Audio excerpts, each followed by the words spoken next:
BJP की तो ये फितरत है। जिन सवालों पर किसान आज सड़कों पर हैं, उन सवालों पर ये सरकार जवाब नहीं दे रही है और उनको खालिस्तानी कह रही है। दलित कोई आरक्षण की बात करे, कोई रोज़गार की बात करे, रोहित वेमुल्ला अगर इस देश में हिंदू दलित मुस्लिम एकता की बात करें तो उनको देशद्रोही ये लोग बोलते हैं। कोई आदिवासी खनिज संपदा को, देश के प्राकृतिक संसाधनों को बचाने से बात करे कि हम अडानी के हाथों में नहीं देंगे, यह मुल्क की प्राकृतिक संसाधन है, राष्ट्रीय ये संपदा है, तो उनको नक्सली बोलेंगे।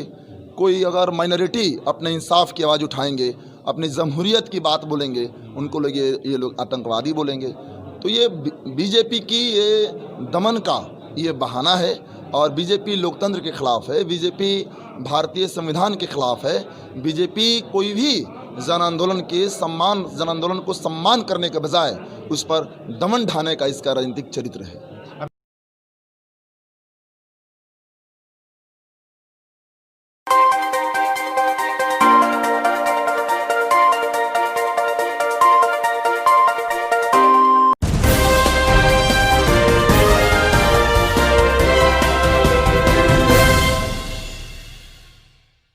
हमारे साथ में है मनोज मंजिल जी, जो निर्वाचित हुए हैं अभी, 12 अज्ञाओं से हैं। तो आइए हम इनसे जानते हैं। आज आए हुए ये लोग नौकरियों के लिए दबाव बनाना शुरू किया है नीतीश गवर्नमेंट के ऊपर में लेफ़्ट पार्टियों ने, और लेफ़्ट पार्टी जैसे ही अभी बढ़ना शुरू हुई है उस आवाज़ उठाना शुरू कर दिया है। हालांकि टेक्निकली इसमें बजट आने के बाद ही कुछ हो सकता है, क्योंकि जनता के बीच ये जा रहे हैं, इसलिए मैं कह रहा हूँ। जी हाँ मनोज जी, आपका बहुत बहुत स्वागत है न्यूज़ फोर्स में। Thank you. ये बताइए कि किसानों के मुद्दे पर आप लोग बात कर रहे थे, नौकरियों की तो बात कर रहे हैं, किसानों का भी आपने समर्थन किया, नारा भी लगाया, लेकिन क्या किसानों के लिए आप लोगों ने मोर्चा निकाला है अभी?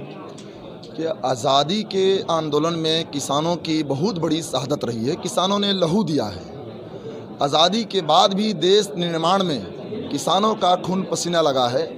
अन्नदाता हैं, वो खून से रोटी उगाते हैं, पसीनों से अन्न उगाते हैं। और मोदी सरकार ने जो किसानों को गुलाम बनाने वाली 3 कृषि कानून लाई है, उसके खिलाफ जो किसानों का बहादुराना संघर्ष है, जो उनका प्रतिरोध चल रहा है, उससे सरकार उसका जवाब देने के बजाय, उनसे लोकतांत्रिक तरीके से वार्ता करने के बजाय लाठी चला रही है, वाटर कैनन का इस्तेमाल कर रही है, टीयर गैस छोड़ रही है उनके ऊपर। तो ये साफ है कि ये मोदी सरकार किसान विरोधी है और इस देश के निर्माण में किसानों का शुरू से और अभी भी खून पसीना लगा हुआ है। तो किसान आंदोलन के साथ इस देश का युवा खड़ा है। मेरे सवाल का जवाब नहीं दिया। आप लोग क्या मोर्चा निकालेंगे इस पे? किसानों के समर्थन? किसान आंदोलन के साथ देश का युवा खड़ा है, RYA खड़ा है, और किसान आंदोलन में जितना युवाओं का जरूरत पड़ेगा खून का, वो हम लोग खून देने के लिए तैयार हैं। और दूसरा सवाल मुझे आपसे ये पूछना है, क्योंकि जिस तरह से मीडिया के कई एंगल उनको खालिस्तान से जोड़ा जा रहा है, तो इस पर क्या कहना चाहेंगे? देखिए, बीजेपी की तो ये फितरत है। जिन सवालों पर किसान आज सड़कों पर हैं, उन सवालों पर ये सरकार जवाब नहीं दे रही है और उनको खालिस्तानी कह रही है। दलित कोई आरक्षण की बात करे, कोई रोज़गार की बात करे, रोहित वेमुल्ला अगर इस देश में हिंदू दलित मुस्लिम एकता की बात करें तो उनको देशद्रोही ये लोग बोलते हैं। कोई आदिवासी खनिज संपदा को, देश के प्राकृतिक संसाधनों को बचाने से बात करे कि हम अडानी के हाथों में नहीं देंगे, यह मुल्क की प्राकृतिक संसाधन है, राष्ट्रीय ये संपदा है, तो उनको नक्सली बोलेंगे। कोई अगर माइनॉरिटी अपने इंसाफ की आवाज़ उठाएंगे, अपनी जमहूरियत की बात बोलेंगे, उनको लोग ये लोग आतंकवादी बोलेंगे।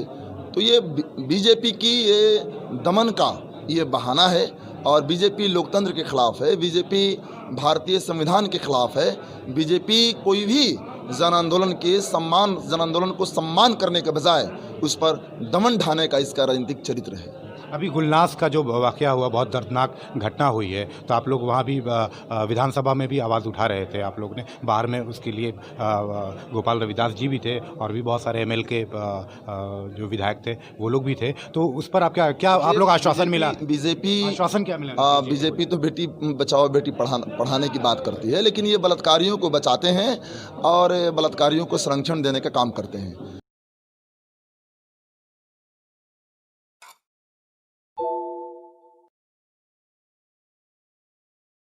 अभी तो हम लोग बिहार विधानसभा परिसर में और बिहार विधानसभा के अंदर हम लोगों ने गुलनाच को इंसाफ के सवाल पर हम लोगों ने आवाज़ उठाई है और जब तक गुलनाज को इंसाफ नहीं मिलता, उनकी जो माँ है सेमुना खातून, सिलाई का काम करके अपने बच्चों को पालती थी, वो विधवा है, उनको विधवा पेंशन भी नहीं मिलता है, सरकारी के कोई भी योजनाओं का उनका लाभ नहीं मिलता है।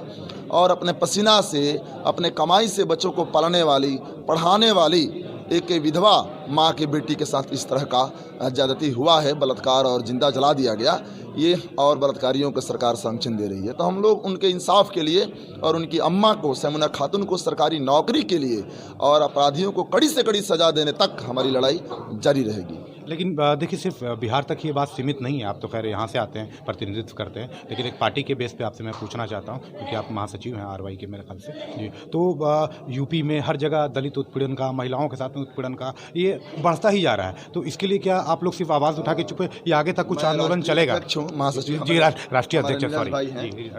तो ये केवल बिहार और केवल भोजपुर की बात नहीं है, देश के और दुनिया के किसी भी कोने में किसी महिला के साथ अन्याय होगा, सेक्सुअल हरासमेंट होगा, उसके साथ हिंसा होगी, उत्पीड़न होगा, हम लोग उनके न्याय की लड़ाई लड़ते हैं और न्याय दिलाने तक हम लड़ते हैं। मैं इनसे बात कर रहा था, S S Athar, News Force Phulwari Sharif. बहुत बहुत धन्यवाद आपका Manoj ji. Thank you. Okay.